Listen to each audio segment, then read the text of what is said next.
right, good evening. Calling the December 10th Norfolk School Committee meeting to order.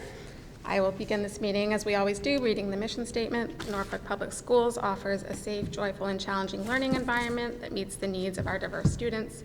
Through school, family, and community partnerships, we offer an education that inspires lifelong learners and cultivates caring and productive citizens of our ever-changing world. Can I have a roll call? Peter Schwalbe. Lauren Vivas. Grace Lockhead. Medora Champagne. Lisa Sheldon. Ingrid Alardi. Victoria Soldado. We will begin this meeting, as we always do, with public comment. We welcome members of the community at the beginning of each of our meetings to come in and address the school committee. But we are guided by a policy, and because we have 6 speakers signed up to speak tonight, which is our maximum, each speaker will be assigned 2 minutes to speak each. We do ask that the speakers respect the time limit policy. Once you state your name, I'll hit my timer for 2 minutes. Once you hear the bells, if you could just close your remarks. If you aren't able to finish, and if anyone else in the audience was looking to speak tonight but didn't make the list of 6, you can always email school committee members. You can submit your statement as correspondence. Dr. Alardi is always happy to answer and is very responsive to emails, so lots of options for you. You can also come back next month. So as we do have 6 speakers tonight, Jack Oliveri, I'm going to come up and state your association with the schools. Make sure this is on.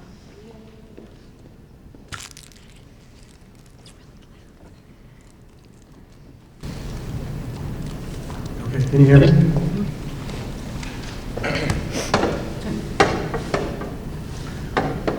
Jack Oliveri, 4 Barrel Place. Go. The Comprehensive Health and Physical Education Framework says it's a program guidance document. It's not a requirement, it's not a mandate, it's only a set of guidelines which can be tailored by the individual school district. The approach indicates the school, its students, and their families benefit when leaders and staff of the district school solicit and coordinate community-provided information and services. You guys failed to do that.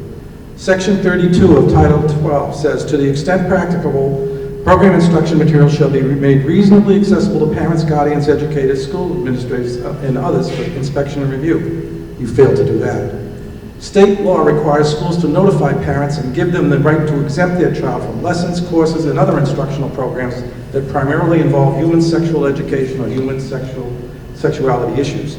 You failed to do this. In fact, Massachusetts law does not even require districts to have sexual education or sexual health programs, but you have decided to try and include them without notice because of your woke agenda ideology. You've already tried to introduce gender identity to 8 and 9-year-olds without any family notification or input. Your plan was to tell 3rd graders that there were girls and boys and many other choices without letting the parents know. Thank goodness that this was caught before it happened. You also instructed staff at the HOD school, which I remind you is pre-K through 2nd grade, not to call children boys and girls, as it says in this slide. What were you thinking? We have 3 things we would like to see from you: transparency, notification, and a clear opt-out process. With regard to gender identity, teaching respect for all individuals does not require explaining different genders and how you could transition from one to the other. Leave those conversations to parents and stick to math, reading, and writing. The framework survey shows 50% of parents did not agree with the teaching of sex education and gender identity. But here, an accommodation was made about Halloween for less than 5% of the parents who complained about the name. If you want $37 million from the taxpayers, Jack, we have to cut you. To be heard.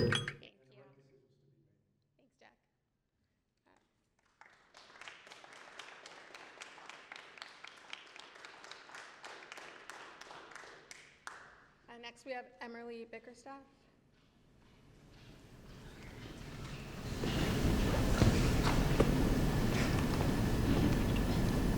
Can you hear me okay?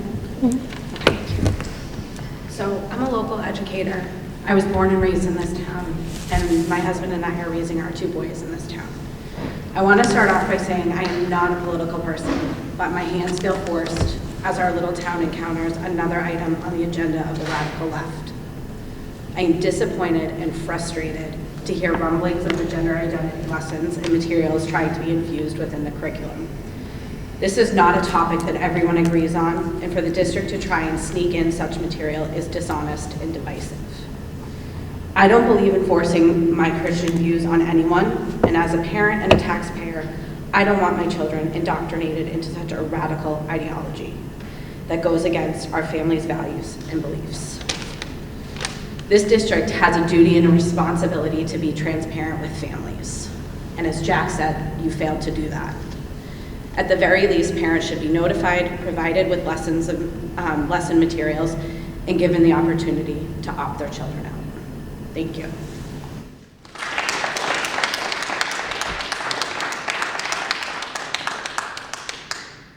Next, we have Ben Sprague. Hi, Ben Sprague, 264 Main Street. Thank you for the opportunity to speak. I'm here to address the inclusion of gender identity in the curriculum, specifically as outlined in Mass Health Physical Education frameworks under Practice 6, Information and Resource Seeking, Sexual Health 5.6.sh, where gender identity is explicitly classified as part of sexual health standard. I must emphasize the critical need for the district to respect parental rights by providing clear opt-out provisions as required by law. Massachusetts General Laws, Chapter 71, Section 32A, mandates that schools notify parents about lessons involving sexual education or related topics, including gender identity, and guarantees their right to exempt their children from these lessons. The law is not optional. Ignoring it constitutes a direct violation of parental rights and erodes trust between schools and families. While Practice 6 aims to provide accurate information and foster inclusivity, the district's handling of the issues disregards the framework classifications of gender identity under sexual health, making opt-out provisions a legal obligation, not a suggestion.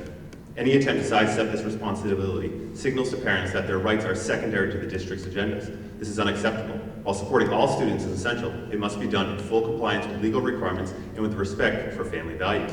If the district continues to deny opt-out options for these lessons, I and others are fully prepared to take legal action to enforce compliance with state law. The consequences of such litigation will be both costly and damaging, not for just the schools, but also for the broader community. Litigation is entirely avoidable if the committee adheres to the law. I demand immediate action to address this issue. First, establish a formal policy requiring parental notification about lessons involving gender identity.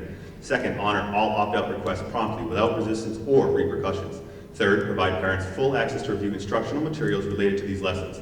These actions are not optional, they are non-negotiable. Transparency is critical to maintaining trust with families and ensuring the integrity of educational goals. Finally, I urge you to consider the balance between inclusivity and parental rights. Anything less is a failure of leadership in favor of a unilateral agenda. Thank you for your time and attention, and I expect swift and decisive action on this matter.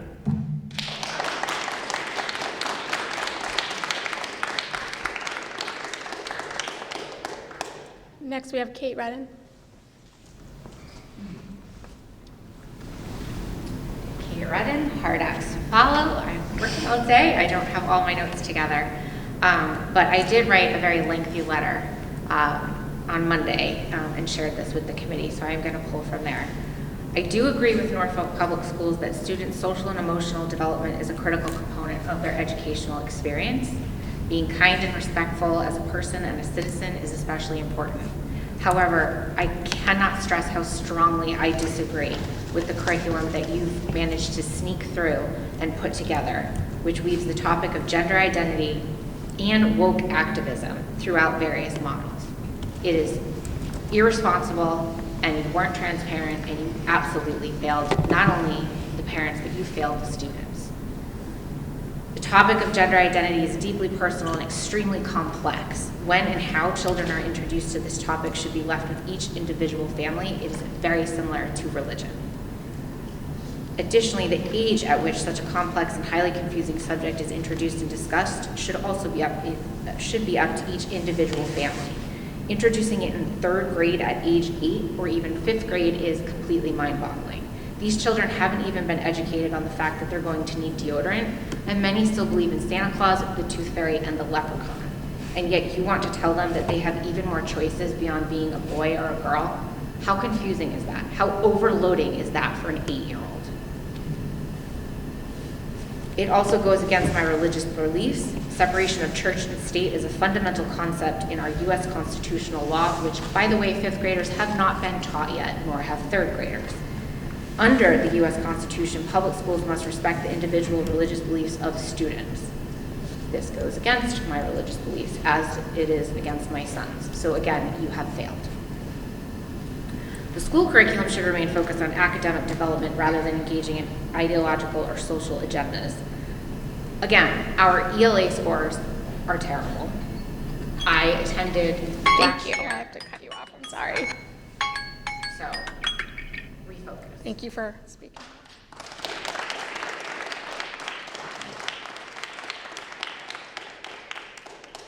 Deb Knoll is next.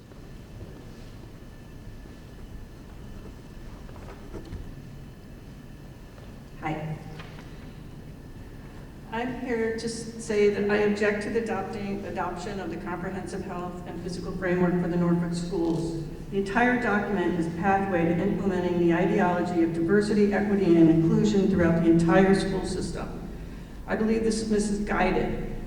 Diversity often justifies racial discrimination. Equity demands categorizing individuals into groups, identities, and assigning disparate treatment to members of those groups, seeking to equalize what would otherwise be considered unjust outcomes.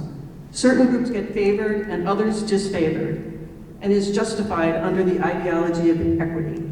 Inclusion often excludes ideas that some don't like, and oftentimes prohibits free speech. This document is filled with feel-good buzzwords, but some of the text in this document is literally indecipherable as to what it actually means. In the social awareness skills section for the pre-K through grade 2, it's a minefield of extremist ideas and a disturbing worldview, teaching preschoolers about inappropriate touching, sexual boundaries, stereotypes, prejudice, discrimination, bullying, equality, and inequality. Feeling personally threatened is absolute overkill and inappropriate. The framework also suggests discussing gender role stereotypes and their potential impacts on people of all genders. That is not scientifically correct. The curriculum is suggesting that you teach young children outright falsehoods. With regard to gender and sexual identity, gender dysphoric kids make up less than 1% of the entire public school population. Protect them, of course. And guidance counselors and teachers should be trained to offer families help. They need to feel safe. But don't brainwash the rest of the students with one-sided repeated lessons about gender issues and confusion.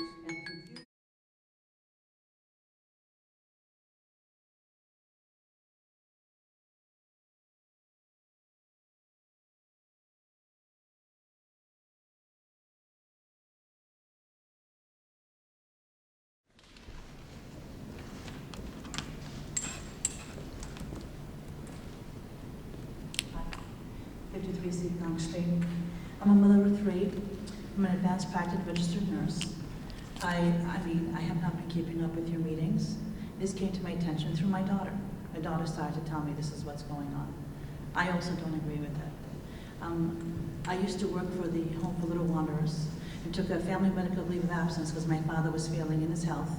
And we are administering transitional medication, drugs, to be able to block hormones and all these other things without the consent of parents for children that are in DCF custody in which their parents still have legal custody, okay?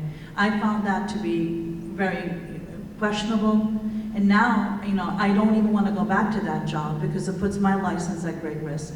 They want to be able to use my license to prescribe medication, all these other things. And now, I've got my children in the schools. I've got Pamela here in the Norfolk public schools. This is making children feel uncomfortable. My daughter told me she felt uncomfortable with the lesson because they're not my parents. You're stepping in the role of parents. These are other people's children. These are other people's children. You can't do that. I don't care what you believe, and you may not care what I believe, but I would not approach an underage patient and impose my belief on them or try to, get my point across.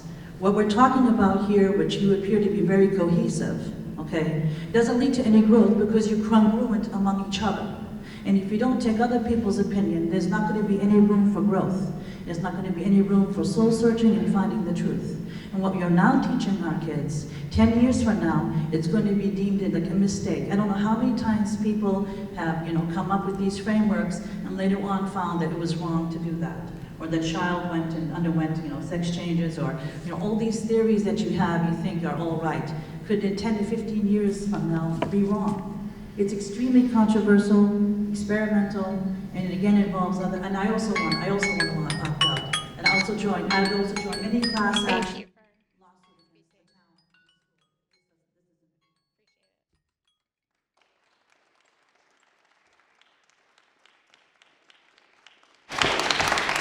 I want to thank all of you who came to speak tonight. I know it's not always easy, and we do really appreciate community engagement. As this is not a topic on our agenda tonight, we cannot respond.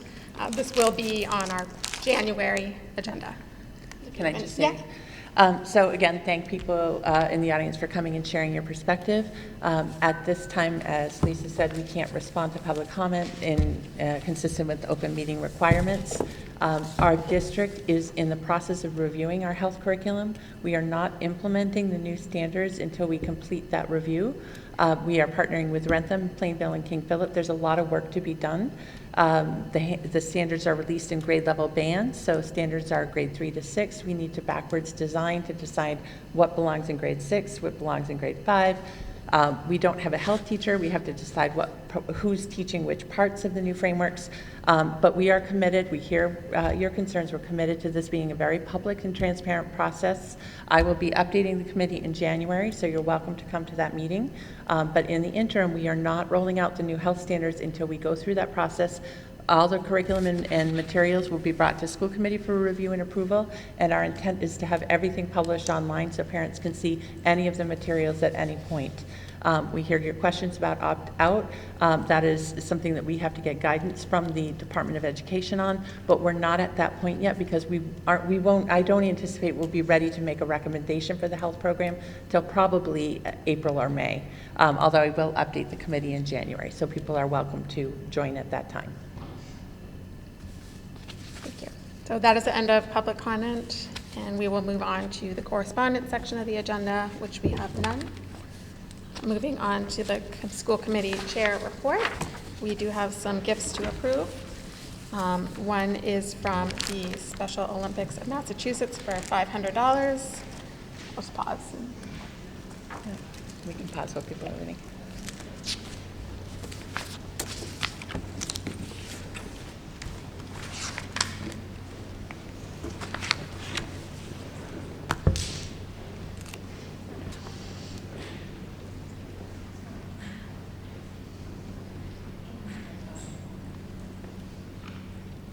$500 from the Special Olympics of Massachusetts for Unified Champion Schools at Freeman Kennedy. $1,655 from the Norfolk PTO, which is a grant for H. Olive Day School.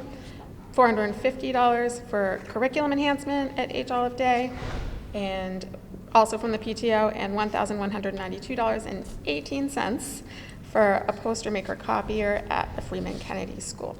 So I would be looking for a motion to approve the gifts as listed. So moved. Second. Any further discussion? Thank you to the Special Olympics and the Norfolk PTO. Yes, thank you. Very much. Okay, all those in favor? I'm in trouble hearing anything you're saying. Oh, okay. Sure. All those in favor? Aye. Great. And then this was on the agenda from last month. Medora went to the MASS conference, and you have an update to share from. Sure. So MASC, the Massachusetts Association of School Committees, has a conference every fall. It usually spans 3 to 4 days.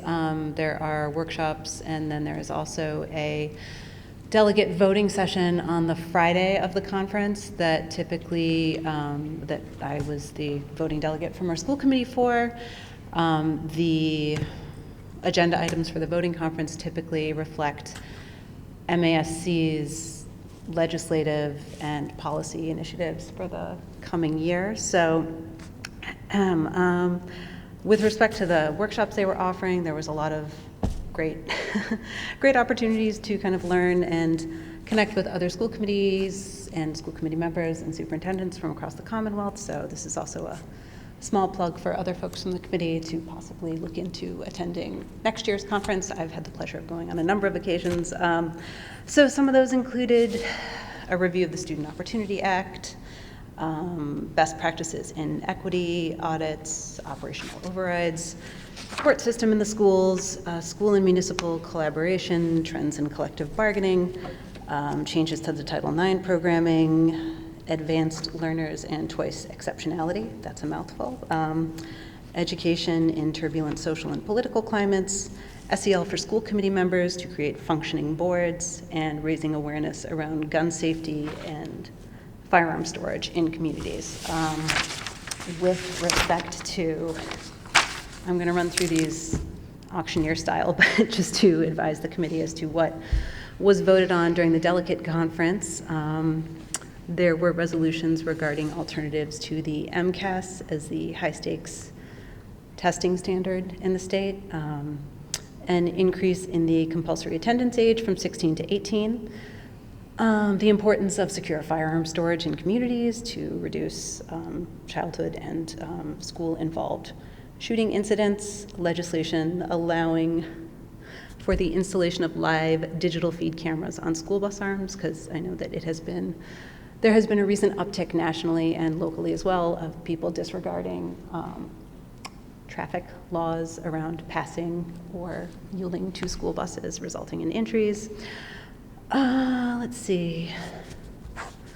Aligning municipal taxing authority with required local contributions under Chapter 70. This is proposed legislation that would allow a municipality to raise their tax levy above 2.5% simply to meet their required local contribution under Chapter 70, so solely for educational purposes. Passage of comprehensive legislation to better address the fiscal health of rural schools. Legislation mandating an inflation index catch-up to Chapter 70 foundation aid, or functional aid rather, for municipalities, so that there can be a realization of the inflation that has occurred since the passage of the Student Opportunity Act.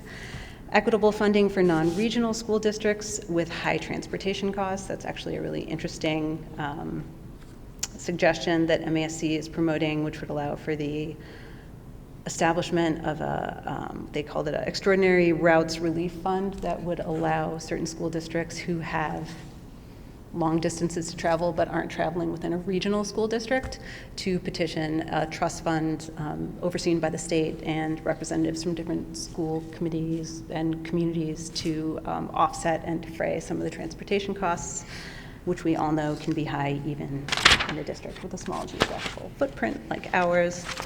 And then there were a few really interesting legislative priorities surrounding vocational programming, and in particular, resolution number 9 dealt with a request that the Mass School Building Authority treat requests from vocational schools with a slightly different review lens compared to a more traditional, an elementary school or your sort of standard high school environment, because the costs associated with those are so much higher. So lots of interesting dialogue and debate.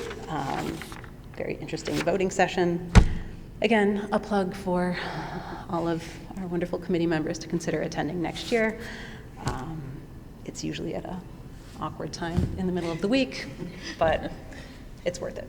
It's not an overnight thing, is it? It's just like a... No, I don't. I mean, you don't have to stay overnight. Okay, but I I wish was you could curious. if you wanted to. Yeah, it is multiple days, but it's usually like the 7th or around the 7th, 8th of November into the weekend. Are there any ideas for the MCAS that they were throwing around, the MCAS replacement? It's just to, these are, again, just legislative priorities, Yeah. so it's to identify. So at the MASC, to kind of close out what their next step would be, has a day on the Hill that's typically in May. There's a legislative priority working group that usually meets somewhere in Boston, and then there's, as a very simple title, it's a day on the Hill with legislators, so that's the next step, I think. Yeah. All right.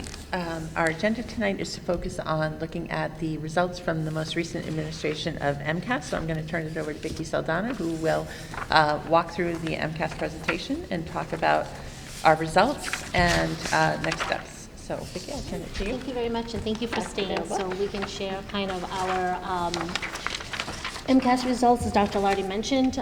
This is a very lengthy, which I totally recognize, report, so I'm not going to go through the whole thing. My plan was to really post it on the website so you can take a look. If there's any specific questions that come up, please reach out to me. I'd be more than happy to touch base with you so we can discuss like if there's questions about results or kind of like our plan going forward, anything that kind of arises. So I'm just going to touch base just very quickly about how MCAS is scored.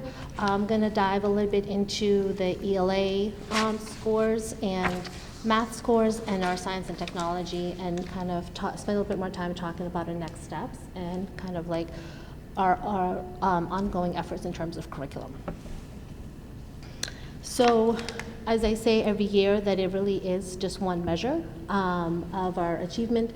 It is a really great way for us to kind of see our overarching results in terms of how, as a district, our curriculum is kind of going, how our students responding to what we're teaching.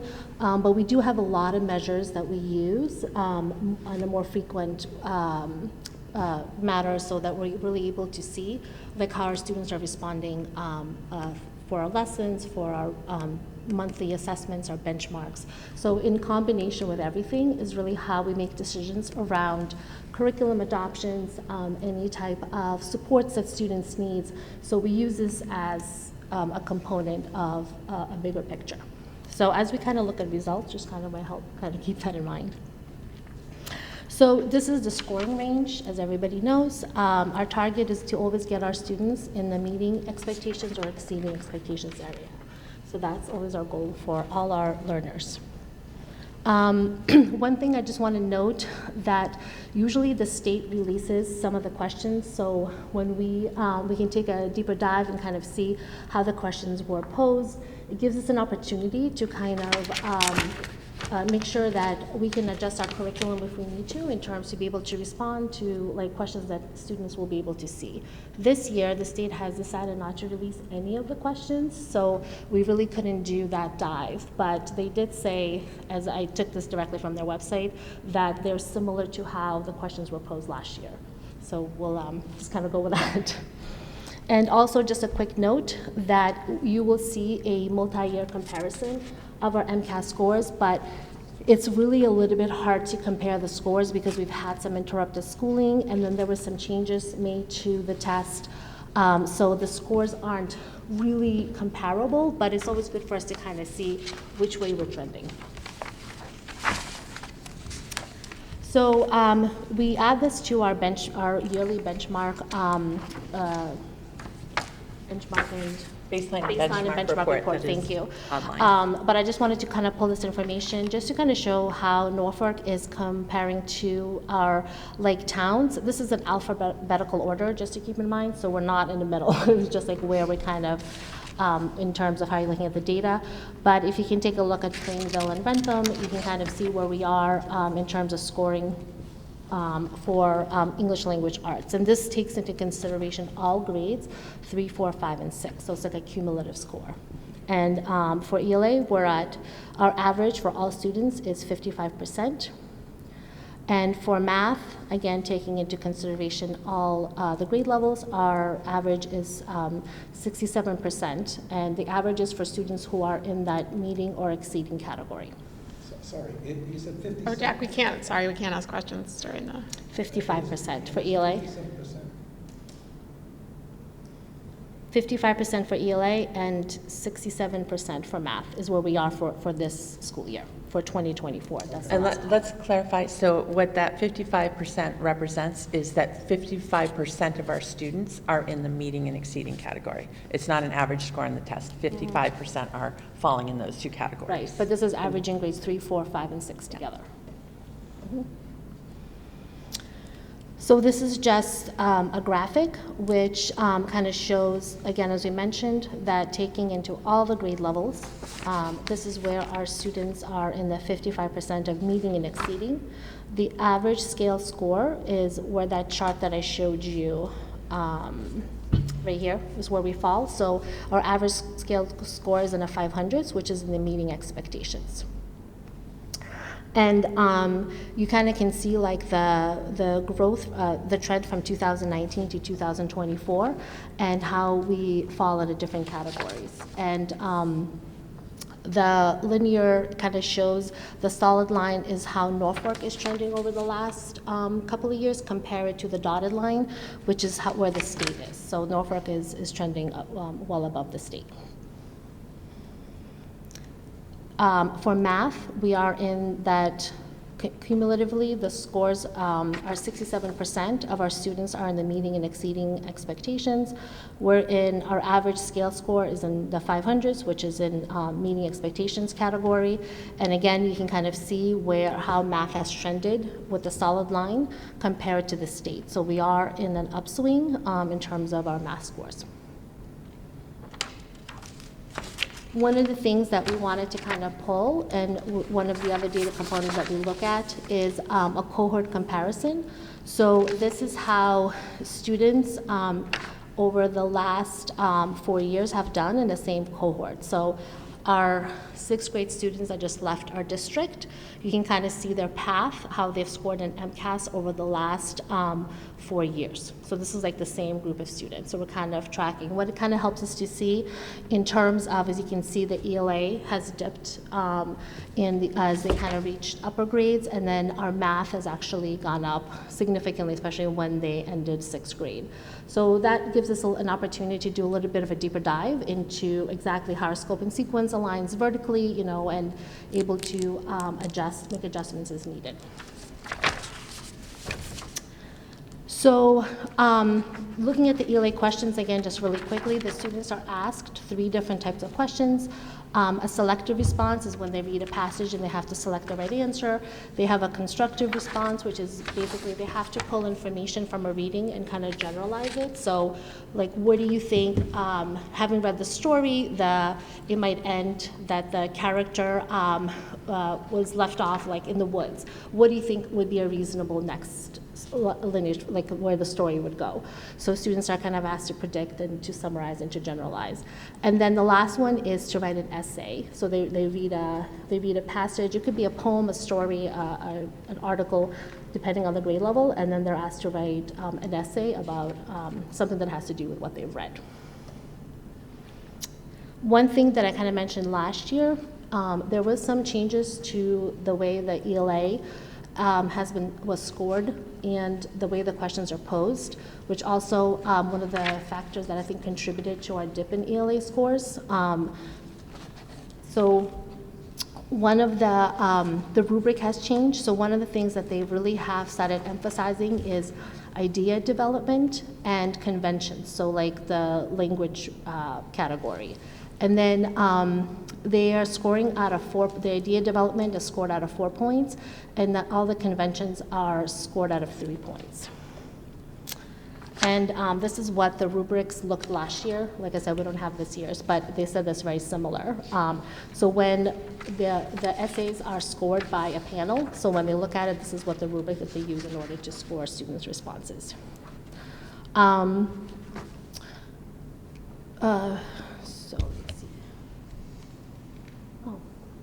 Here we go. So one of the things that I wanted to kind of just show an example of what students in grades 3 and 4 are being asked. So they're reading a passage, it's a narrative, and then they have to use characters, setting, events, and other details from the passage to answer questions. And one of the things that for the first time they're being scored for is also their grammar, spelling, and punctuation, which is, I see you nodding, which is also affecting the score. So this is new, and because, like I said, when we're comparing to the previous year's data, that was not a component that they were scored against. So, like I said, when we're looking at scores, we have to kind of consider like any test. This is another example of what grades 5 and above are asked. They have to write a narrative based on the passage. So this is something, again, new. So they're, for the first time, students are being asked to make, like I said, predictions about what they think will happen, but it has to make sense to where the story was going. So like my example earlier, if we're talking about a student, like the character was in the middle of the woods, and then the student might feel like a spaceship came, you know what I mean? They would actually be deducted points from that, because they would say it was not following like a sequential, like a reasonable sequence. So this is also kind of a new kind of way of pulling in from what students are being asked to do in terms to demonstrate understanding. So I'm including a few more examples in this presentation. We can take a look. So I kind of put an example of what the state has released from last year in terms of what a 0 or a 1 would be scored. So these are student work. The next one is an example of, I gave a couple examples, sorry, versus like a student that received a 4 and a 3. In terms of idea development and conventions. And if you read a little bit closer, you can tell that the level of skill that they're asking is actually pretty rigorous. So you'll be able to take a closer look. So when we take a look at the next set of scores, we're going to dive a little bit by grade level. One of the scores that I just want to bring your attention to is the student growth percentile, which basically doesn't start till 4th grade, because you need to have 2 years worth of data, and it basically tracks an individual student's growth from one year to the other in terms of how they're doing in the assessment. So parents can kind of, when they get their reports, they are, will be able to see like how the student is tracking in terms of acquiring new knowledge, mastering grade level skills. So that's one of the scores that are indicated. So for grade 6, this is looking at ELA. Our grade 6 students last year that are now 7th graders scored 44% in English language arts, which is a dip for us in terms of what we were trending. But again, just going back to the test did change, and there was quite some more rigor. I kind of looking into just the data, like I said, we couldn't see the questions, but areas of strength, you can see that if we break it down by standards, reading, language, essay, and writing, that reading and like structure was really a strength for us. 71% of our students actually scored proficient or exceeding in that area, and also like analyzing effects of language in the passage, identifying a purpose were really areas of strength for us. One of the areas that we need to focus, and are focusing actually, thanks to our new ELA program that we just adopted, is just the writing essay development, and that is such a skill that takes years for kids to master, you know, so it's something we're always have been working on, but I think that especially vocabulary use and grammar, we have the program that we've adopted has a really strong focus, and it would be really great that kids are introduced to it much early in the grade level in a consistent way. So I really do anticipate that our scores in this area are going to start to increase. Grade 5, we're at 50%, so it's a little bit of a rise, but again, all the things I just mentioned, we're going to continue working with grade 5 as well. Just taking a little breakdown, again, reading, 71% of our students show exceeding and meeting and exceeding. Areas of, and actually vocabulary is really high. We got 77% of our students scored really well in grade 5. So I'd be interested to see why the dip in grade 6 kind of happened a little bit in that area. But like I said, I'm hoping the consistency of the program will kind of help level some of these inconsistencies out as well. But writing, area focus again is writing, and then like language is always something that we could focus. Grade 4, we're at 60%. For students who are needing and exceeding, we are increasing in that grade level. And again, as you can see, there's a pattern. Reading is really strong. Reading a passage, our students were at 81%. So we have a really high score. And again, just kind of really looking at our writing and kind of bolstering that skill. And lastly, grade 3, we're at 64%. As you can see, like, we're also the upward trend, and again, it does make sense that the upper grades, as the skills get more difficult, the passages are significantly longer, it makes sense that the upper grades do see more of a dip than our lower grades, but nevertheless, it is encouraging to see that our students are starting to kind of recover a little bit from the last couple of years, and at least from those grade levels, we're seeing an upward trend. And for grade 3, we really kind of did, like I said, like writing is always great, and writing is something, an area that we always need to work on.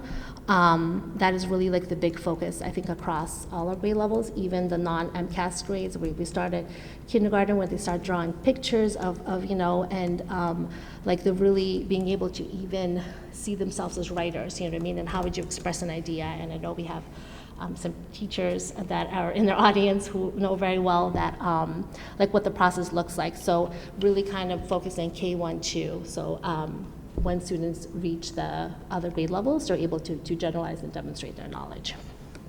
And Vicki, I would just jump in with that. So when we presented we always look at trend data for MCAS in order to develop school improvement plans and targeted areas for intervention.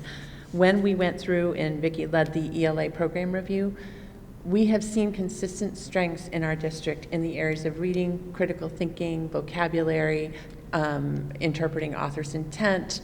Those areas were a real strength in the prior program. The areas that we have struggled to strengthen are the written language, the composition, and some of the technical pieces. So phonics, we've got looked for a stronger program, sequential grammar instruction. So those were components that we were aware of and actively looked for in potential new ELA programs, because we wanted to address those areas of gap. So we think we have a program that's a good fit, that is targeted to address some areas that are areas of weakness for our district. Yes, and I'll give an update at the end about how our implementation for year 1 is going too. Just one of the other pieces of data that we've included in here is our comparison of students with disability versus our general education students. And one of the reasons we kind of pull the subgroup out is because we obviously are always striving to be able to make sure that we're offering a strong programming and accommodations for our students with disability as well. So what efforts we're making in terms of being able to close the gap, as you can see, we are still working on it. And like again, one of the things that I'm hoping that we'll be able to see with the new ELA program, which has a strong differentiation component, is to be able, we'll be able to see that gap in that area closing as well.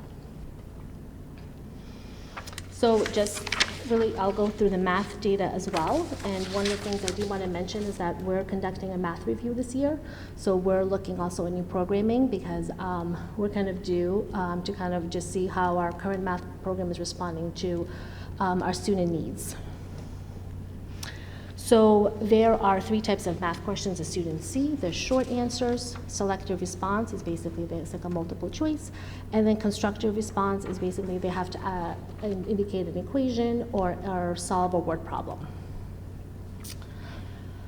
So just diving really quickly, as you can see, our grade 6 math scores have always been significantly high. Our students are leaving the elementary experience with some strong mathematical skills, which I'm hoping are setting them up for success in middle school when they go to King Philip or other educational areas. As you can see, over the last couple of years, we also trend significantly over the state, which is the dotted line. One of the ratios and proportional thinking are really a strength. As you can see, we have like 70,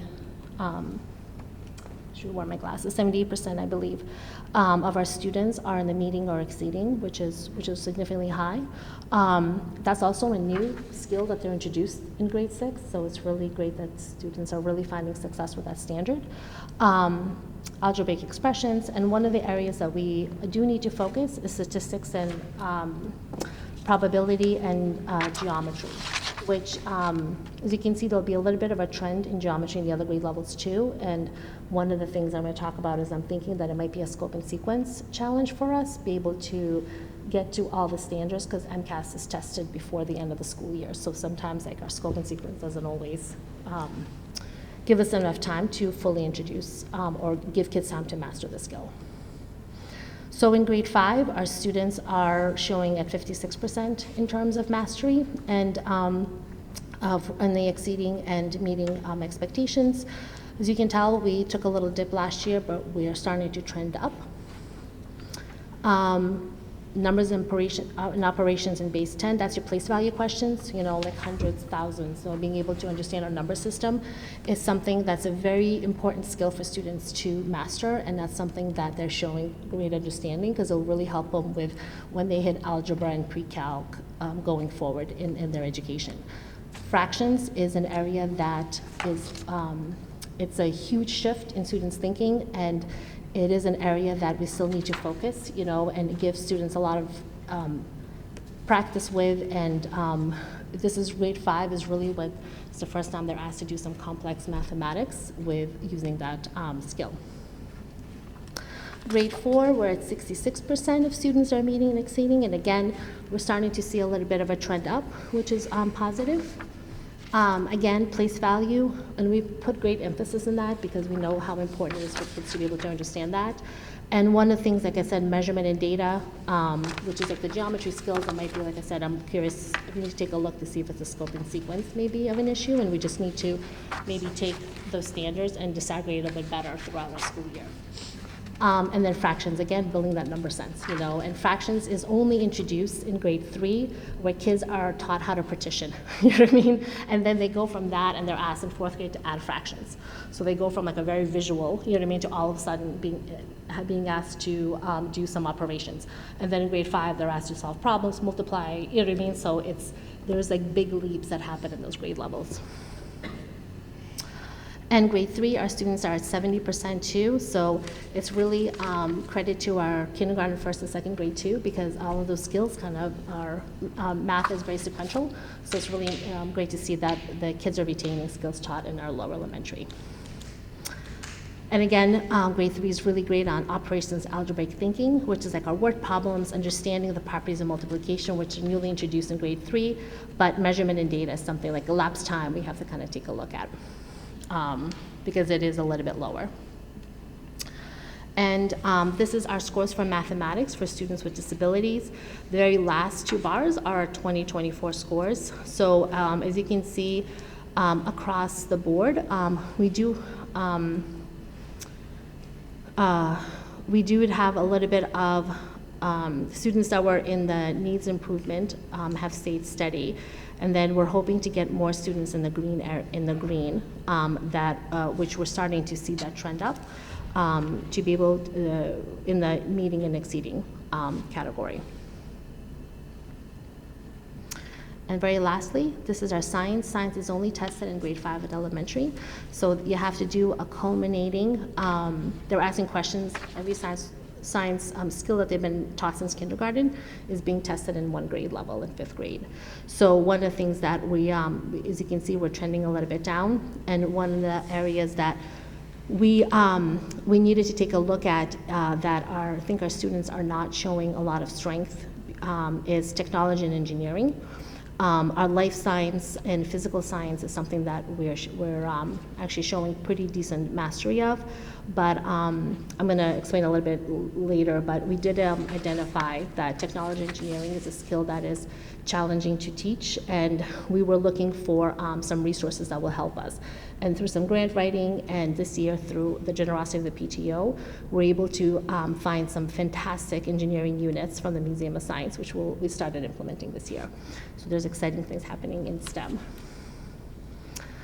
So kind of just a summary of next steps. Like again, we tried to be as proactive as possible, and some of the data can give us maybe a pause that we're like, we need to take a deeper look into why this is happening, like I said, in terms of the measurement skills kind of trending down for some of our grade levels, but other ones that we know. So we've taken some proactive steps to be able to respond.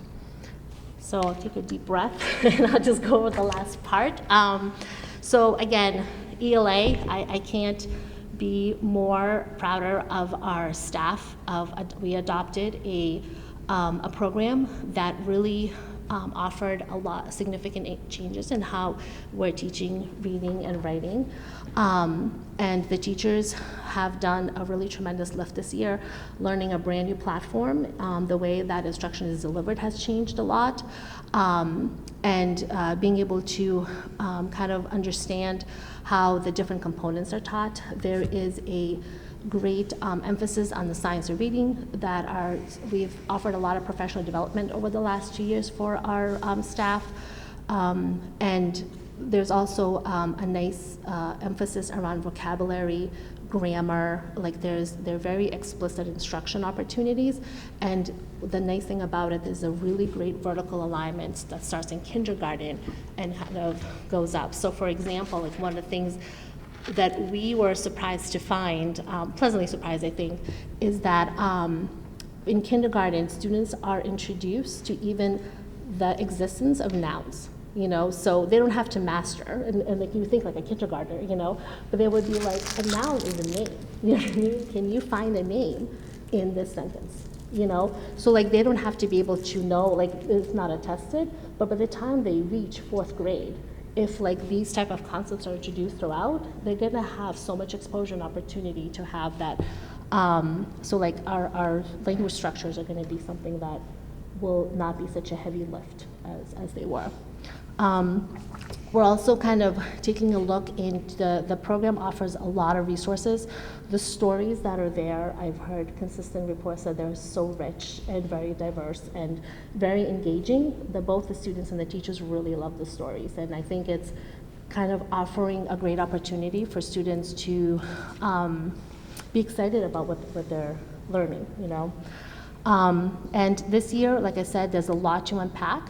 So we're trying to strategically pace it so it's manageable for teachers to be able to master the program and teach it at the same time. We're just starting to lean into their assessments and kind of see how we're going to structure our assessment. And so kind of continue being able to work with the program. And like I mentioned, the next part that we're doing, we have a math review that we're embarking on this year. We have a committee that has been put together. We have a representative from each grade level, as we usually do, our special education, our math specialist. And we're right now looking at, there was a survey sent to parents about a month ago, and we're really looking at what are some strengths in our current programming and what are some areas that we need to address. So when we start diving into what curriculums are available, we can kind of make sure that we target, like we did with ELA, curriculum that would help us support and kind of the areas that we have identified as a weakness. And then the last thing that I wanted to kind of highlight is the engineering units. So our integration specialist went to multi-week, collectively, not like all at once, but since last year, she's been going to the Museum of Science, which through their own grants, and they've partnered with the state, and they have created these amazing engineering units. So after her training and we kind of met, and I think we introduced them last year, I believe. So this year we are rolling them out in grades 2 and 3. Grade 3 just started. Grade 2 is gonna aligns more with the spring, but they're actually building magnetic doors for dogs. And the way it is like the kids already, we've only done like 1 week of it, and the kids are absolutely loving it. The way the lessons are presented, it gives them like a real world problem that they need to solve. So for example, they're like, in Puerto Rico, there's a lot of stray dogs that the country has. And like one of the things that they're struggling is how to feed, the dogs. And protect them from having like the food going bad or being taken away by other animals. So like how can we build a food dispensary that will allow the dogs to have access? So, and it presents like a real world problem, And there's like a comic that goes with it that kind of like talks about like, the situation. And then the students are put into kind of a mindset of being engineers and kind of like, all right, like what would be your first approach? And they have to like sketch different ideas, you know what I mean? What will work, what will not work. It talks about the magnetics, okay, which is a grade 3 standard, you know, so it pulls on so many skills. There's like a writing component where they have to write like a proposal, and it's very rich in group work, and like it has so many great ways that any student is able to access it, but it also, we say like, you know, low floor, high ceiling, you know, and then you can really, in terms of creativity, it's really like the limit of a student's imagination. So we're super excited about this opportunity. Like I said, grade 2 will be starting with, I think they're doing, and I'm sorry, please don't quote me on this, but I think like something with the ecosystem, maybe water. But that will be their standard. And then we're hoping to introduce these units for the other grade levels next year. You know, but that's how we're kind of hoping that it will kind of meet that standard around MCAS, one around technology and engineering, through these really rich units. Yeah, and then everything else, as you can see, is kind of like part of how we do business. We have a great tier system of support for students. If you are a parent, you know that we have a nest system. If there's any concerns about a student, we have a team of educators that get together, take a look at how we can provide supports. We have a great math and literacy team. Our, like I said, incredible special education department that really we really try to approach the whole child and make sure that all our kids kind of get what they need. So again, the full presentation will be on there. Kind of went through everything pretty quickly today, but any questions, please reach out. Any questions from school committee? I always have a question. I wanted to reference the chart about regional comparisons in regards to ELA. Yeah. You can see kind of from the previous years to this year, I know it's hard to compare on our own line because you said the test changed. There's some workings with the new ELA curriculum, but it seems like a lot of the other comparison districts have significantly increased their scores from the previous years. Is there, I don't know if you've looked into this, like a correlation or which of these districts have implemented new ELA curriculums already, like a year prior to us, and which ones they did, and maybe they're similar, and maybe just giving us an idea of, you know, what did they do differently? Was it the new ELA curriculum that really increased? Because I'd love to. Yeah, it's a great question. Rentham and Plainville are both in the first year of a new adoption with us this year, correct? Or is Rentham a year ahead? No, I think Rentham and Plainville are actually a year ahead. They adopted last year. Because they would have been on the same cycle we were in when we Right, and we had to defer for a year because of budget. So they're a year ahead, but I don't necessarily have the data for the other districts, but we can certainly get it. Okay. One of the things that we do in an ELA review or in a math curriculum review is we do try to gather information from high-performing districts about what services, what materials they're using. Yeah. I do think that the other factor that happened in here was COVID and districts that had different programs that might have been more easily administered online.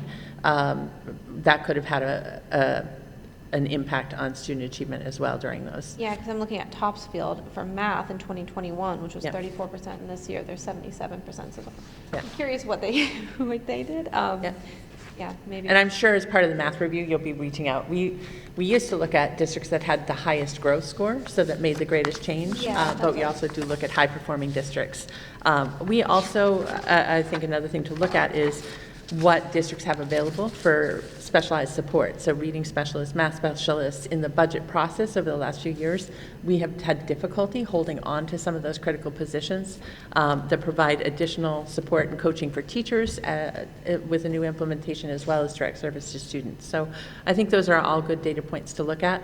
But I also do think that the program that we have adopted was really tied to address in a more cohesive and systematic way those fundamental skills that we were not seeing growth in within writing and mechanics, some of the phonics skills.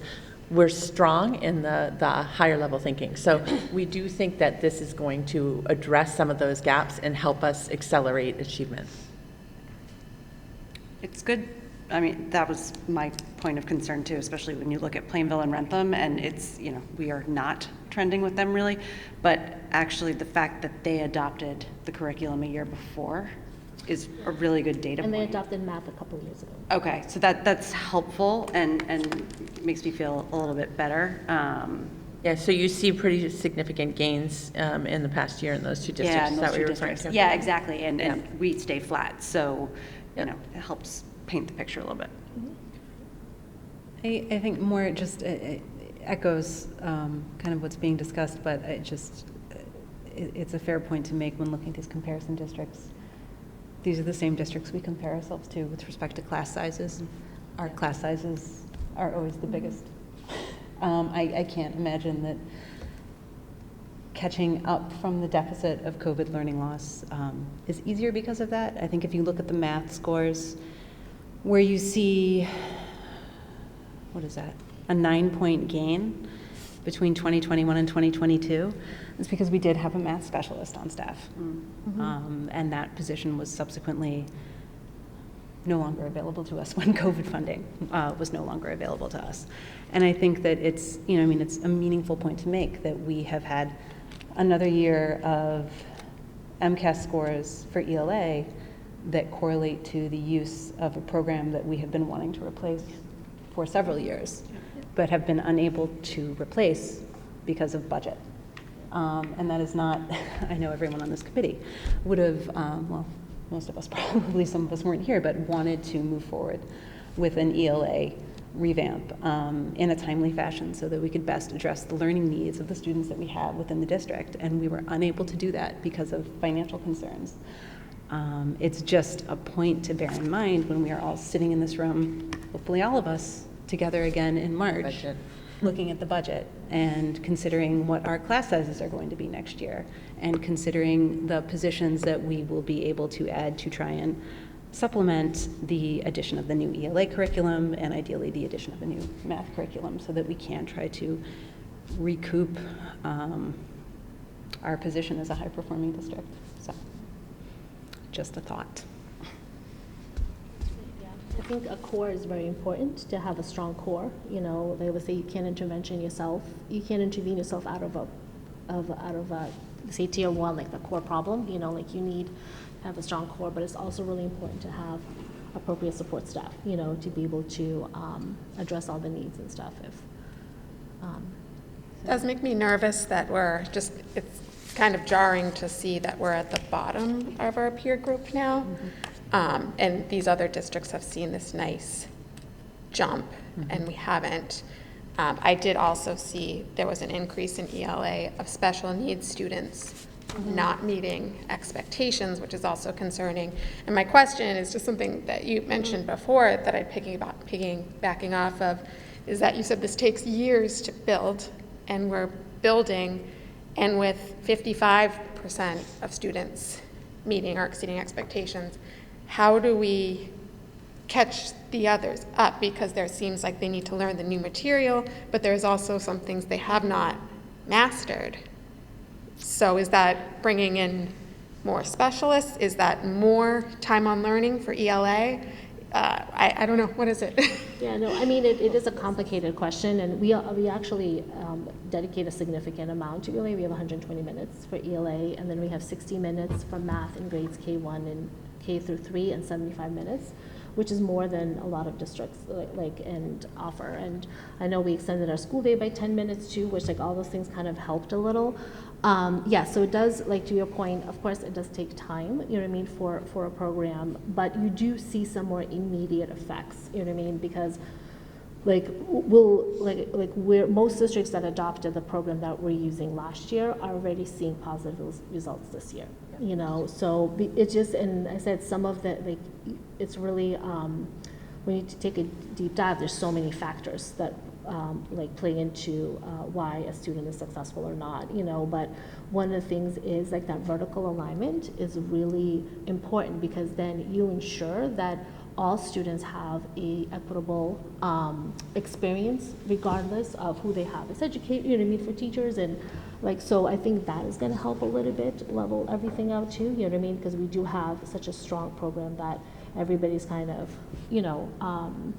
have the same focus. And like I said, our focus on grammar and vocabulary as like K and up is going to really also help with that, with those skills, and our 6th grade students right now. And one of the things that we have, and I kind of mentioned, I sent out an email about the report cards or assessments, is that because the program is rigorous, our grade 6 students are not doing as well, or other grade students too, are not doing as well as we usually see them do on our previous assessments.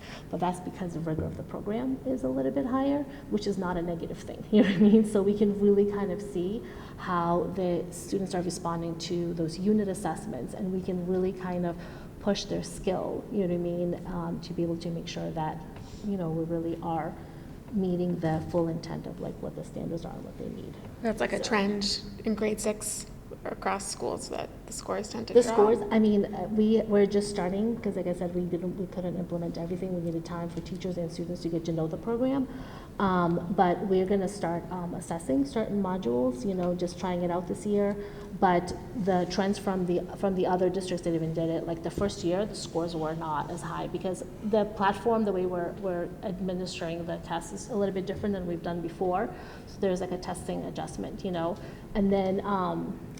then also giving students opportunity just to kind of to go through a full year of this program, this curriculum, So, but they said that in year 2, the score significantly jumped and I'm talking about the program's assessments, you know what I mean? Not MCAS. Okay. Yeah, like the program's assessments, yeah, but So which is like, let me just jump on that, because I think it's a little confusing. So with the new program comes all new assessments for these skills. They're unfamiliar to the kids, and they may have different benchmarks than we had previously. So it's not surprising when you give a brand new assessment that has a different scope and sequence and pacing that you will see an initial decline. Over time, as kids are coming in with more skills, they've learned the 3rd grade curriculum. They're not just starting 4th grade without having had those prior years. You'll see that change.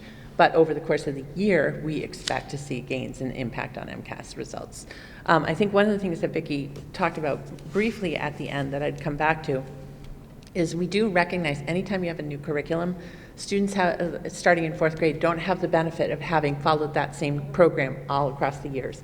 So we are looking very closely at data. We have data team meetings. So when we give assessments, teachers look at those assessments, they look for patterns and trends, and our math and literacy coaches are supporting with supplemental materials, or we're seeing in the assessment that students are missing some foundational skills, are supporting teachers with additional lessons to try to close those gaps. And that's pretty typical in any new adoption. You're going to have pockets where kids haven't had the prior experience that the program's assuming. So we do have to fill in. But we use our coaching staff and our data team meetings to try to identify those areas so we can address them as we're going through the implementation as well. I think with both curriculum, like I said, and I'm excited to see where we're gonna land with the math, you know what I mean? But there's there's also some really great programs out there that we're doing a lot of supplementing at this time, just to be able to meet some of the pedagogical needs that we've identified, and I think that, again, that will help us to kind of close that and align. So I do feel very optimistic that we're gonna be moving in the right direction again. Yeah. Mm-hmm. I can support the position that the 6th grade curriculum is more challenging than 5th grade curriculum based upon what I've seen at the kitchen table. Yeah. So yeah, it's more rigorous. There's a lot more work. Yeah, which I think I love it. I think it's great. Love that. Obviously, definitely more rigor. I think the concern is just that the results will take time to be reflected in what these it is one example of an assessment of the performance of the students within the district, but it's not a small one. Yeah. Right. So I think that's it's a meaningful gauge of where we are, and I think I would echo everyone's concerns with respect to the ELA, and on a personal level, it is frustrating to me that I didn't have 2 years of rigor for my now 6th grader. I would have preferred that the kitchen table hysterics were happening last year with the new curriculum at that point. So again, that comes down to budget and the ability to deploy what the district's students need when they need it. And that's a bigger topic for the committee on another day at this table, I think. Is there a goal for where we should be? Where do we aspire to be in terms of percent meeting or exceeding? Yeah, we can talk about sort of setting benchmarks. It's difficult, again, in the first year of an implementation. You sometimes see an implementation temporary dip as we are closing gaps because students haven't had the vertical, the full program. So we always want to set benchmarks, and within all of our administrators, professional development plans, they have benchmarks and goals for their building. But we can come back to you with what we think is a realistic expectation and goal for the content areas in terms of performance. I'm thinking like at the macro level, ELA and math, Yep. We haven't recovered yet from where we were at. It's 2018 on either front. So we're effectively flat or below, Yep. if we consider 2018 a benchmark. Idealistically, right, or if we're going to Yeah. be idealistically, like we obviously want all our students to be in the meeting and exceeding, right? And I think that one of the things that we have to also look at, like this is a flat score, and it's also like 3 days of assessment, which is, there's other factors that we can take into consideration. That's why I really lean heavily more on our student work data, our other benchmarks too, because there's when we look at we try to triangulate our data, because we kind of look at the student, how they're performing. Sometimes students do really well on our benchmarks and don't do well on MCAS, so but I also think that another point that we really want to pay attention to is the student growth overall, because sometimes students come in and they have maybe certain disabilities that might be impacting their learning, or other barriers. And what we like to see is that if a student starts at a certain point, that we see a really upward growth. And some of our other screeners that we have, so we have the Acadians Literacy Screener, which I think you received their report. It actually measures a student's growth over the year, and that's where we kind of put a little bit more emphasis on, because that tells us that the supports and interventions we put in place, the student is responding to, so they're learning. So just kind of like when thinking about that, it's, like I said, MCAS is an important piece of data, but it's kind of hard to look at it, like there's so many other things that we need to take into consideration too. And we do present to the school committee the benchmark and baseline report every February, and so that will give you the percentage of our students that are meeting expectations on the district measures as well as MCAS. So I think what Vicki's referring to is that we can certainly come with what we see as our target goals for math and ELA, but they would be made up of multiple metrics, not just one piece. We wouldn't set an improvement goal just on MCAS. It would be, we'd want to see that growth in district assessments and other measures that we report out to the committee. Yeah. So We spend a lot of time on data, not that it's all, but I feel like it's really important for us to be able to disaggregate it and get on the student level, the classroom level, the grade level, or just like in as a district, and pulling in a lot of different measures. Yeah, but the topic at hand is MCAS. So I'm just noting that Right. we're not yet back even to the level we were at 2018. COVID being a big part of it, but what are the other factors that are kind of headwinds for being able to at least get back to the levels we were, 6 years ago? Yeah. Resources really, like was pointed out, I'm thrilled by the new adoption for the ELA, resources for support, would probably, all of those have, would have positive, implications. Yep, and I think also the point that Medora mentioned, budget is a huge factor. When you're looking at some of these other districts, you've got class sizes of 17 and 18, you've got multiple additional service providers. We have talked to districts that have coaches for each content area at every grade level.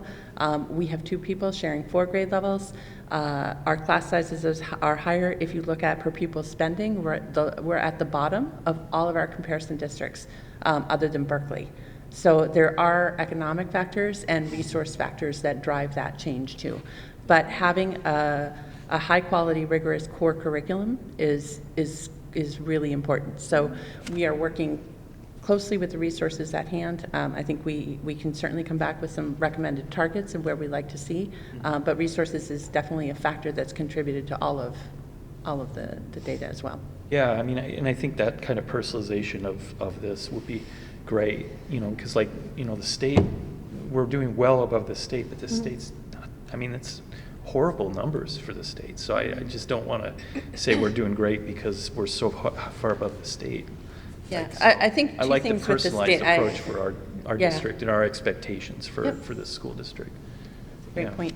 I think just with reference to the state, Massachusetts still outperforms most other states in the country. So even though the stores, True. That's just an important point. And the other reason that we provide the state trend line, one thing that a lot of people don't realize is MCAS is a different test every year. So you're not only testing different cohorts, but you're testing a different test. So some test administrations are harder than other years. So you might see, and when you look at the state trend lines, you'll see often where we're dipping, the whole state is dipping. It's often that there was a question on the test or the test was more challenging than prior administrations. It's not an apples to apples comparison. So we do give you that so that you can kind of see, are we aligning, remaining above. We expect our students to perform above the state average, but it gives you some context that it is a different test every year, and sometimes, unfortunately, in the past, they used to release all the items. So we could go item by item and say, all right, only 50% of our students got this question right. We could look at the actual question and say, all right, sometimes it's like a fraction question, and that grade level learned fractions in October, and it's tested in March. So we know, all right, that's a scope and sequence. We need to rethink, revisiting some of these concepts. Sometimes it's just a poorly worded question, and you can say, all right, I know a lot of the state missed that because the question design wasn't great. Because of the cost of producing the test, they no longer release the items. So they would release a few. As Vicki mentioned in the presentation, they're not releasing any of the items this year. So it's hard to do that analysis, and so that's where the state comparison helps us. If the state's doing well and we're not, and we're dropping, then we know, all right, we really got to look at this scale as well. And sometimes they have one question for an entire standard. So you're measured on one question, you know what I mean? So like two. So there's a lot of different components, and just to kind of piggyback on what Dr. Lardy was saying, that's why I like the slide, which kind of breaks it down a little bit by the different domains, so because like we did have some areas that our kiddos are like, we're at 75-80%, which was fantastic. And there was the other areas where our kiddos were at 45%. So like we can kind of like uber focus on those skills, you know what I mean? And like I said, looking at different. So that's how I think we are able to, we could respond more targeted, and be able to lift.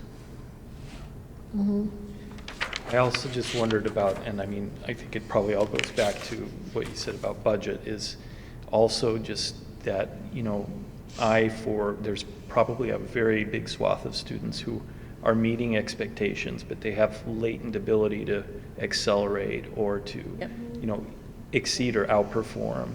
Yep. And like finding that as well, those kids who can, on the fringe. do that. Right. Right. We do look at that because we have students that just miss the meeting by like 2 points, or we have students that are really close to being advanced. So yes, there are opportunities to support those students on an individual level in changing from lane to lane. That'll go towards these overall test scores as well. And when we identify, like when we kind of select our first rounds of like students for like math support, for example, we look, depending on the grade level, but we'll just take an MCAS testing, we'll look at their MCAS score. If we have it a couple of years, you know what I mean? We look at their end of year benchmark and their screening results and teacher recommendation, kind of like our 4 points. And then that's how we kind of say like, all right, this student might need more intensive support. The student, it just seems like maybe there was a fluke for this one test, you know what I mean? So that's how we kind of break down the data for each individual kids. Would it be possible, just with the ELA scores where they are, the implementation of the new program, could we get like a spring deeper dive update? This is what we're seeing in our data. This is how the implementation's going. This is what we're hearing from our teachers. Just like a ELA check-in. Yeah, absolutely. Okay. Anyone else? I'll talk about that anytime. You just let me know. Good. All right, so 2 other items for tonight. The second item under my report is just to let the full committee know, which I'm sure you're all well aware of. We presented a request at town meeting for funding for the first portion of a building construction expansion project. The ask was to fund It's about 10% of the total project cost, $4.3 million, to do all of the architectural design work, the final site testing and site work through construction bid documents. So also developing the bid and securing a bid for what the total project cost would be. As everybody is well aware, we are completely out of space and struggling at H. Olive Day. Next year, based on our current enrollment, the students that we have in seats, we are looking at needing, if we maintain our current class size policy, 2 additional classrooms at H. Olive Day, which we do not physically have. And that's based on the current students that we have with us. The only area that we're projecting is kindergarten on enrollment because those students haven't registered yet. Registration starts on the as soon as we return in January, but based on the demographic study, we are anticipating needing 8 kindergartens again next year.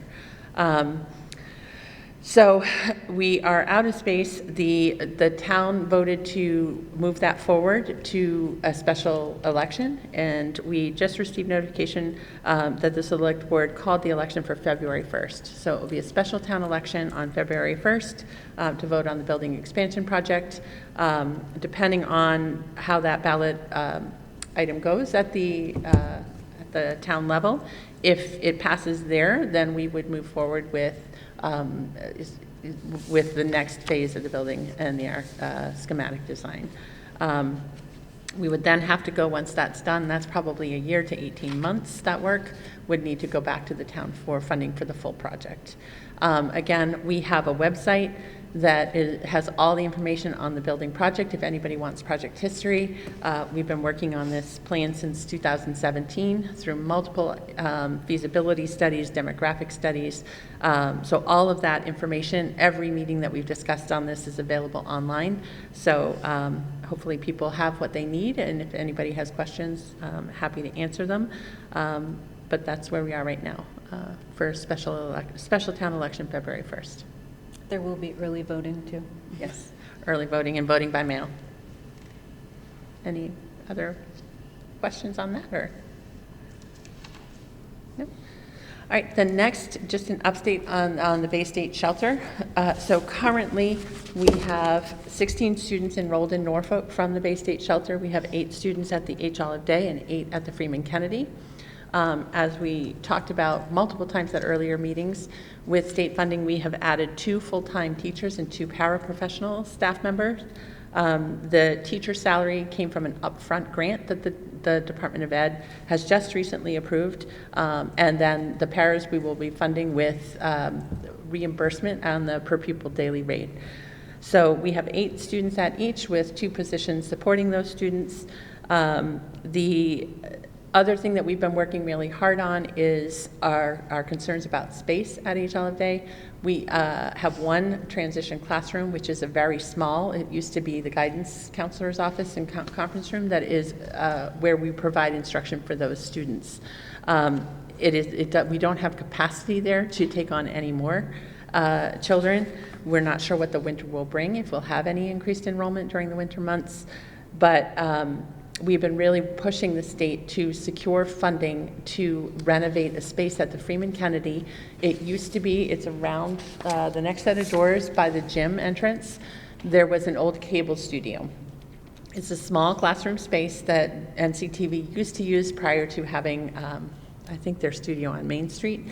And it is currently used by the Norfolk Rec Department for their preschool, before school and preschool programs.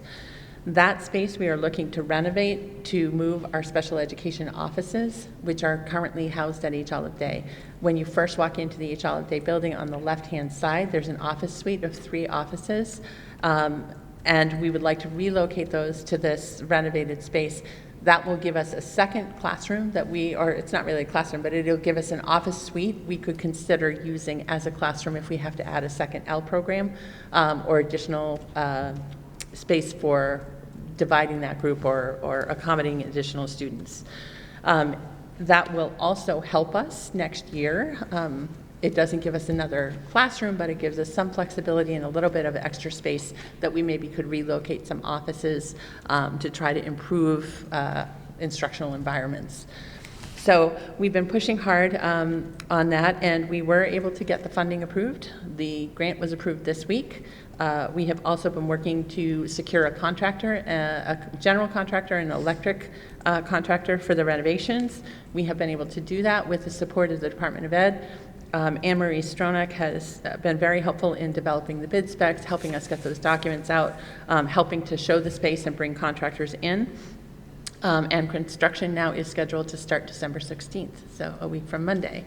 We have also worked with the Department of Rec in Norfolk to find an alternate space for their program. They're going to share the SAC program space because that's only used before and after school right next door. So they'll use that classroom during the day for their programming.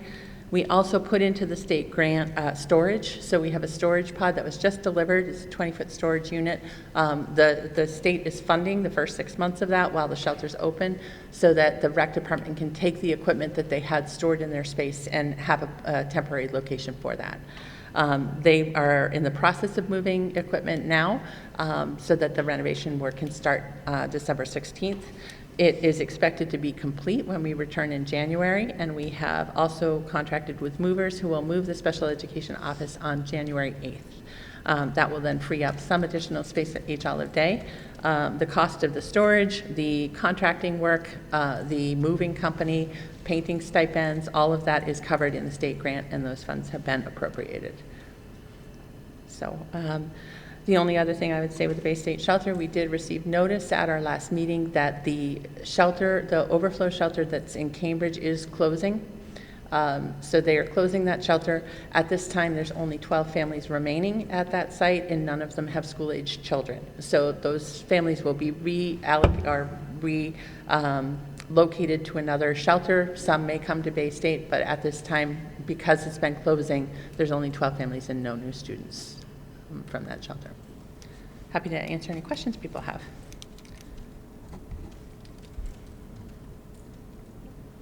I don't remember if last meeting you mentioned the change from 5 days to 30 days for the shelter. And if that has so any the state announced change in our plans. some policy changes. My understanding is that the original stay length at the respite shelters was 10 days. It was 5 days, and then you could have a 5-day extension. Yeah. After that, you could apply for an extension if you had imminent housing secured. So if you and then you could stay for 30 days if you had that imminent housing extension. Almost everybody that was there was staying the 30 days and accessing that. So they have changed it to a 30-day stay.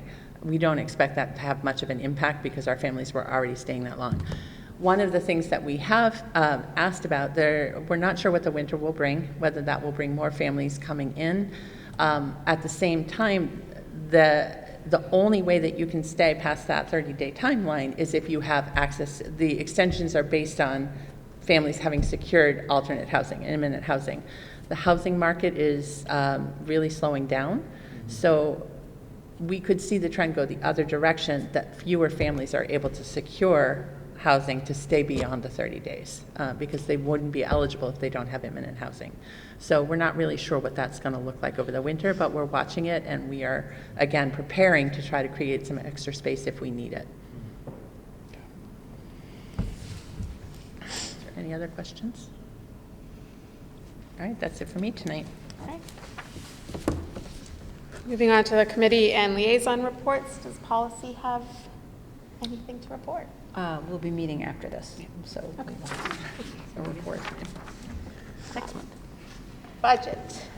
All right, well, we had our second official budget meeting, which was a little more substantial. We could get kind of a better understanding what we're looking at for next fiscal year, which is another really awful, terrible year. If we're looking at numbers just for level services, we have a lot of increases. I don't know if I want to go into like big picture details because we're going to be presenting that once. But Miriam and Ingrid, or Dr. Alardi, came back with some ideas for just like baseline cuts to begin with. But it's going to be another difficult budget year where we're going to have to make substantial cuts, get creative, do things that we probably aren't going to be happy about. And yeah, and I think on high level, a level service budget for us is looking like over 10%. And that's just to carry forward the existing staffing. Remember last year, we had to cut some positions. We relied on we used half of the stabilization fund for special education costs, which means we didn't have that money in the budget, which leads to a double deficit this year. We added a teacher due to increases in Chapter 70. The town appropriated one-time funding. They redirected the additional Chapter 70, but that's not carried into next year's budget. So there's two one-time funding sources we used to mitigate cuts last year that are making this budget more complicated. But we are working on it.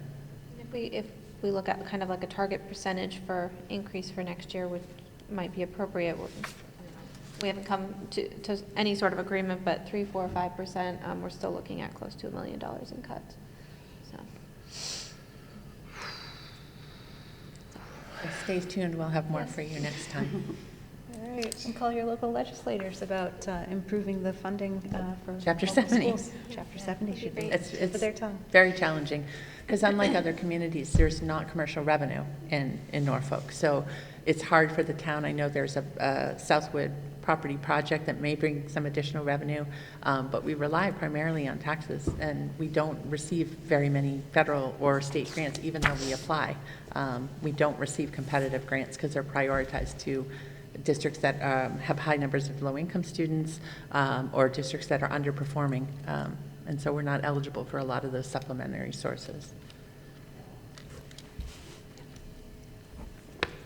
Does the building committee have any update? I think Dr. Levy covered it in her update, so nothing further. All right, King Philip.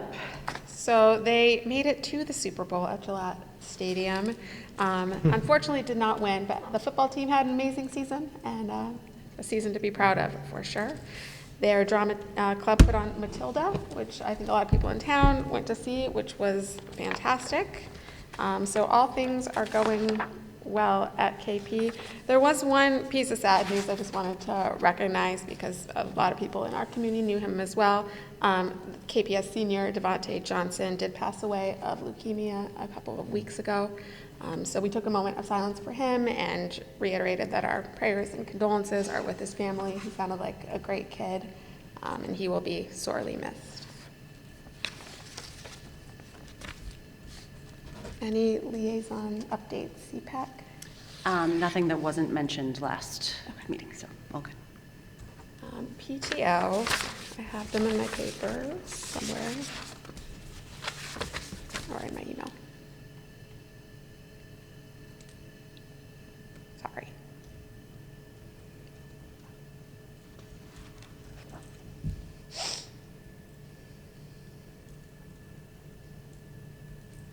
So their Scholastic Book Fair that everyone loves is happening right now. My son brought home Diary of a Wimpy Kid and a new Mario book. He's very excited about that. Not thrilled with me because I won't let him buy the posters, but very happy with the books. And then their Heritage Night is going to be on January 21st, and that was a great event last year that really showcased the diverse backgrounds of the families in our town, and I know everyone who went to that really enjoyed it. So that is coming up. Too. People make good food last year there. Jen Wolf also sent me a comprehensive list of grants that the PTO approved for supplemental items to our curriculum, some math programs, I Know It for 5th grade classrooms, subscriptions to I Know It Math, additional like Calm Corner accessories for classes, and Freeman Kennedy got over $3,000, so thank you so much for the PTO to that. And then over at HOD, they almost awarded grants of almost $2,000 for supplies and a snuggle swing and licenses, so 2nd grade could have a math lab for their class. So these supplemental items are really so helpful to the curriculum, and we're grateful that our active PTO was able to provide this for us. That is it from PTO. NCL, not much of an update. They had a lot of their holiday events recently. Kind kind of quiet for the next month or so. I know that they are including a lot of their events in the newsletters that go out to school families. We'll also be on the lookout. They host a lot of great things. So I should have more information about kind of their spring stuff next month. Since we have the Lions come, if we want to just ask if they'd like to come speak, we could do that for sure. Lions presented last time, and I would just say that if you're celebrating Christmas and need a Christmas tree, they have a great lot just on Main Street. We got the most beautiful one. Like, Yeah, really nice trees there, so. Great. Any other liaison updates? Yeah, I've been in touch with the rec department. I already invited Ann to come, so. Great. I'm assuming that would be fine for her. Yeah. But we're just working on coordinating a time to kind of touch base. But I believe their next round of registrations opens this week, so. It's tomorrow. Glue yourself to your computer at noon when it's time to enter And the I would just Thunderdome. want to say that they've been great. One of the things that we've heard from families is that childcare is hard on early release days for parents that are working, and they have been able to coordinate and are going to run a field trip on the parent conference days as best they can. But they have one coming up on Thursday, so yeah, we that got was another great. spot. I'm excited about Oh, did you? That's gonna be a Yeah, lot it's of great fun. for our families. All right, perfect. And then we have to vote on a school partner renewal, and this is with the Norfolk Teachers Association. They obviously have a high impact on the members of our school community. They also put on 2 activities, Read Across America, and they do an annual scholarship for a graduating KP senior planning a career in education. And so their main purpose is to support the teachers so they can provide a high-quality education for all the students in Norfolk. So I'd be looking for a motion to approve the renewal application. So moved. Second. Any further discussion? All those in favor? Aye. And then you've all had a chance to review the minutes of the last meeting. I would need a motion to approve the minutes from the November 19th meeting. To approve the minutes from November 19th. A second. Any further discussion? If we were absent, do we vote? You can abstain, yeah. Okay. I think you can vote. You can vote, but but you would if you reviewed the minutes. Okay, I mean, I You're did. not barred from it if that's what you. You watched the video. And, You're very careful. All right, any further discussion on that? All those in favor? Aye. Aye. And then next school committee meeting is Not December. not December, January. Oh. Is January, right? January.